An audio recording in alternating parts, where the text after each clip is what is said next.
Okay, hello, I am back. This is my time for a short session. I get up to 10 minutes, and I am supposed to say something really meaningful. That is a lot of pressure. I always ask Shauna what she wants me to talk on. I am a people pleaser, and I want to be sure I am getting it right. She gives me ideas, things she thinks people need to know more about, but she always says to do what moves me. What is the message I want to leave this time? The word I keep coming back to is effort. So here goes. These are the thoughts I want you to take with you around the word effort. I actually have so many thoughts, I am not sure where I want to start. For me, that means writing, and I can move the pieces later.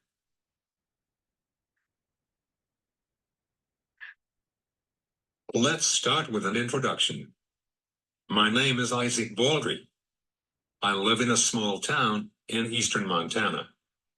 I have used AAC, alternative and augmentative communication, since I was in kindergarten, and that was back in 1996. I started with sign language, but needed more for communication. Only one of my hands works good, and that made sign language hard. I have cerebral palsy, considered spastic quadriplegia. That is hard to spell. I don't usually share my medical diagnosis, but it will help you understand pieces later in my talk. Part of why I want to focus on effort was that it was a struggle for me to get this talk written. I have a lot of projects I have been working on. Work life may be too full. Family is taking time, good stuff and bad stuff, but all taking time. I have not spent a whole week at home yet this summer, and 2 months of it are gone.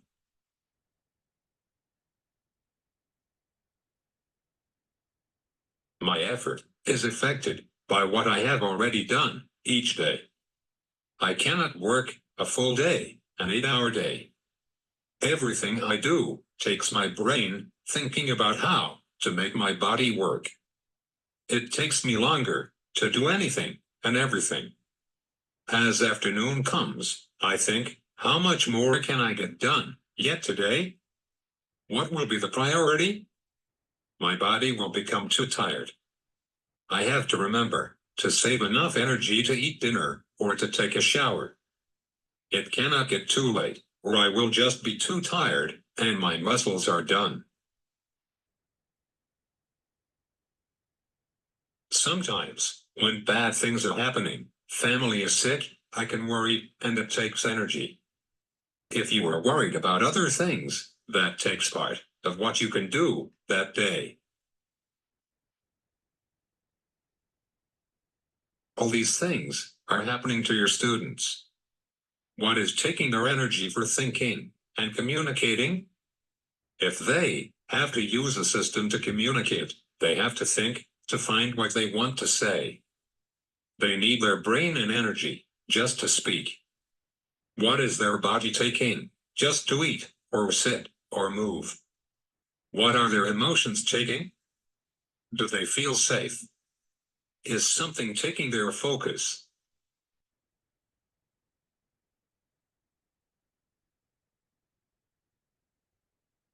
Effort takes me back to 4th grade. I was using my communication device to show that I could learn. I had to do all my school work on my AAC device. It was how I did reading and writing and math, so people knew I could think. They could understand that I understood. I had to find on my device all the words for reading. I had to speak them, so people knew I understood what the word was. That I knew the combination of pictures that made the words on the page. Then how to find the words again for an answer. Math was doing the equation in my head and giving the number.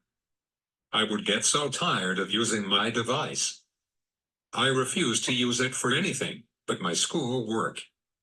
I needed my brain space and communication device to do what school needed.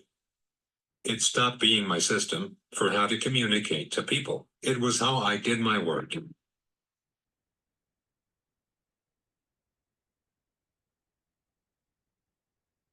I did not like not having a way to communicate. I did not like the focus, just work. I tried to communicate. This was not working for me. Teachers thought I was refusing to work. I did not have the words to say why it did not work. I could say I was tired. I could say my head hurt. I could say my fingers were too tired. I could not say I needed another way to do schoolwork. So, one day, I said, no more communication device. I would not touch it. I would not take it to school. It had to stay home.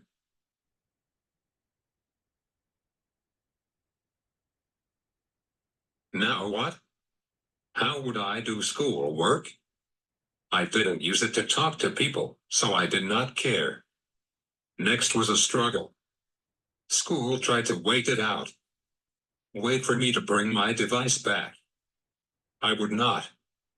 They thought I did not care about learning. I needed other ways, not so much effort, and not just communication for schoolwork. I do not remember much about the rest of the year.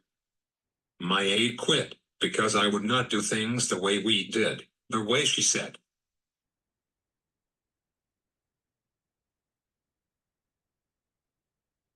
I want you to think about, why are you having someone use their communication device? What do they get out of it? When can they use what they are learning to say to interact with other people? Does using AAC matter to them?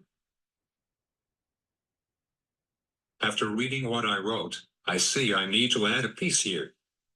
I didn't start back with an AAC device until they upgraded and changed what I was using. I had started with a Liberator, and the new version was called a Pathfinder. I could use what I knew about pictures for words, but now the device was supposed to help predict what the next key would be for words. I used the Pathfinder into high school, but then I found out about Roller Go to Go on an iPad. Finally, something that was not a big device that nobody else used. I still use B2Go and an iPad. Now that I am an adult, most of the time, when I use my AAC, it is back to work.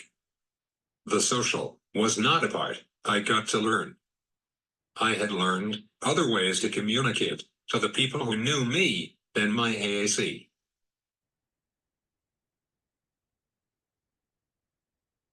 When I am working, I like to have what I am going to say all planned out, all written, and all programmed in places, keys, so what I wanted to say is there and ready.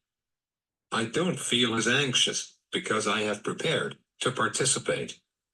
If the prepared is done, I can listen and think about what is being discussed.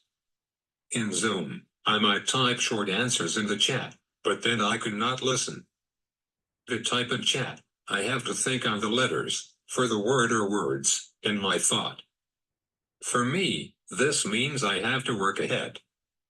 I have to have information ahead of time, so I can read it out loud on my computer, think about what is there, what do I want to add or change? How am I going to participate?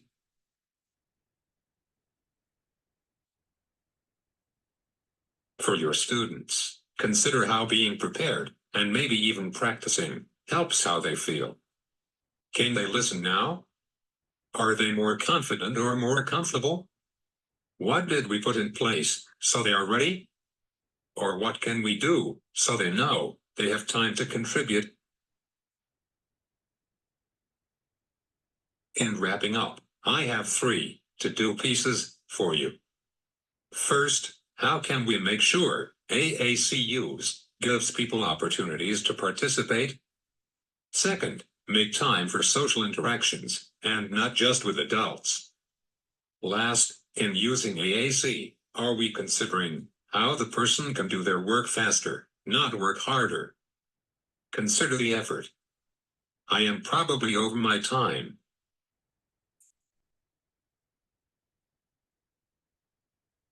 Thank you for listening.